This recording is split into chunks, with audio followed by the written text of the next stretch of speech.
When I'm training baristas on how to steam milk, there is one simple thing that everyone seems to struggle with at first: getting the milk to spin correctly in the jug, otherwise known as the vortex. Getting the part of the process right is essential if you want to get silky smooth texture and impress your mum with some fancy latte art. So today we are going to take a closer look at this technique using both commercial and home espresso machines and solve a few common problems that keep coming up. Ready? Let's do this.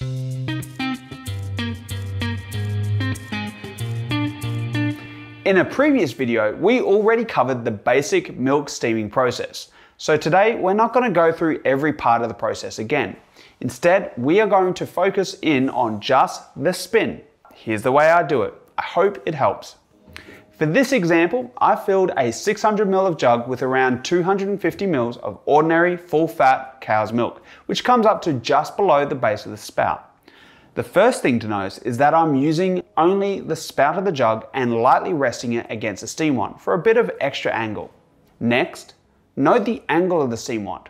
The exact angle of the steam wand will vary by machine, but generally you want to keep it closer to the machine rather than pointing it out towards you. So the steam wand should be pointing down towards the bottom center of the jug of milk, not at one of the jug's sidewalls. Start with the tip of the steam wand placed just below the surface of the milk. If you start with it all the way in, then you're drowning the steam tip and it'll be hard to get a nice, easy spin from it. More likely, you'll end up with the surface of the milk jumping around like a 90s mosh pit, and it'll sound like an absolute nightmare too. But if you start with the tip on the surface of the milk or just above it, then you'll probably end up with a face full of milk. So just below the surface of the milk is where I've got it. Another thing, you'll notice that I'm starting with the jug level and then tilting the steam wand ever so slightly to create the spin. I'm not holding it on any extreme angle like this, and I'm definitely not moving the jug around like this. Just let the angle of the steam wand do the work for you. Now that we've found our position, turn the steam wand on full. So at this point, if the milk isn't spinning smoothly, then you can make some small adjustments to the position of the jug to correct this. Just be aware it can take a second or two for your adjustment to take effect. This can take some trial and error to find the right spot, and that's why it's helpful to practice this process with water and a drop of dishwashing detergent, rather than just wasting liters of milk. Getting the wand in the right position quickly means that you can focus on injecting air into the milk while it's still cool. If you take too long to get the spin under control, then you'll end up injecting air when the milk is hot, which often produces a very dry and bubbly foam. When we get it right, the foam and milk should be seamless, with a shiny gloss finish. Just don't stare at it for too long because it will separate into layers if it stops moving. Let's quickly recap the process at full speed.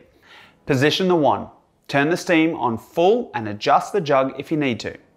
Inject small kisses of air into the milk.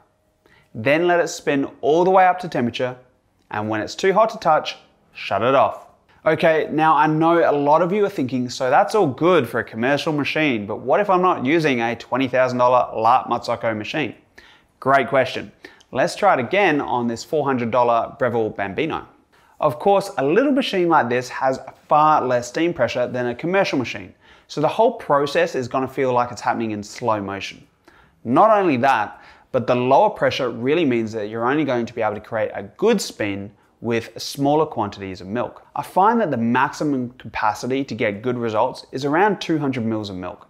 So we'll really need to use a jug that's no larger than 400 to 500 mils for best results on a machine like this.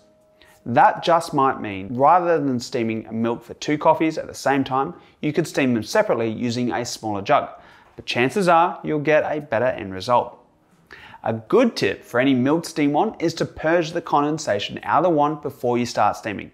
With a small machine like this, the thermoblock generally needs a few seconds to flush the water out and come up to full pressure. So the process I use is to let the steam come up to pressure, shut it off, and then quickly restart it once the wand is under the surface of the milk.